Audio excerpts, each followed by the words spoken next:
নমস্কাৰ, মই আপোনালোকৰ মাজলৈ আজি আকৌ এটা নতুন ভিডিঅ' লৈ আহিছোঁ। যাতে এই ভিডিঅ'টো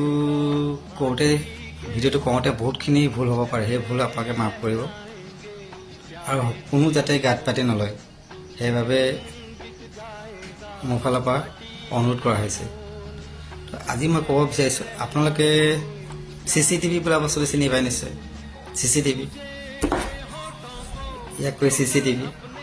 এই CCTV যেতিয়া আপোনালোকৰ ঘৰত ফিটিং কৰা হয়, 4টা CCTV ৰিচিভাৰ, আপোনাৰ মনিটৰ, এইবোৰ সকলো ফিটিং হয় আপোনাৰ টোটেল আপোনাৰ 20,000 25,000 প্লাছ ইলেক্ট্ৰিচিটি বিল দিব লাগে।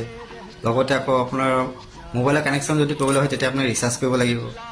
মানে আপোনাৰ ধৰি লওক মাহেকত ইলেক্ট্ৰিচিটি ৰিচাৰ্জত আপোনাৰ কম ক'লেও আপোনাৰ ধৰি লওক 500-600 ইমান খৰচ হ'ব পাৰে। আৰু CCTV আপোনাৰ 20,000 মেক্সিমাম খৰচ হয়। তো এনেকুৱা ইয়াৰ কাম বৰ্তমান এতিয়া কিছুমান মানুহৰ কাৰণে কি হ'ল, বন্ধ হৈ গৈছে।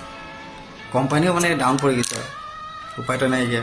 মানে কিয় ক'ব বিচাৰিছোঁ, এতিয়া এনেকুৱা কিছুমান CCTV যিবোৰ আপোনাৰ ঘৰৰ ওচৰতে আছে, যেনে মানুহ CCTV, ঘৰলৈ কোন আহিছে, কোন নাই অহা, কোনে কিমান দেৰি ঘৰত আহি ৰ'লে, কোন ওলাই গৈছে, কেইটা বজাত সোমাইছিলে, কেইটা বজাত ওলাই গৈছে, সকলো ইনফৰ্মেশ্যন দিয়ে। CCTV ফেল মাৰি যাব, ইমান ইনফৰ্মেশ্যন দিব ধৰিছে। তো মই জনাত সিহঁতসকলে এতিয়া কিমানখিনি পইচা ছেভ কৰাই দিছে কিছুমানৰ। তো ভাবে সিহঁতেও সকলো কিবা এটা পাব লাগে। নহ'লে আমাৰ হিমু মামা আছে ন, হিমু মামাই কিবা এটা নতুন আঁচনিখন ব্যৱস্থা কৰিব লাগিছিলে। তো ইয়াকে কৈ আৰু আজি ভিডিঅ'টো সামৰিছোঁ আৰু বেয়া নাপাব। নমস্কাৰ, জয় আই অসম।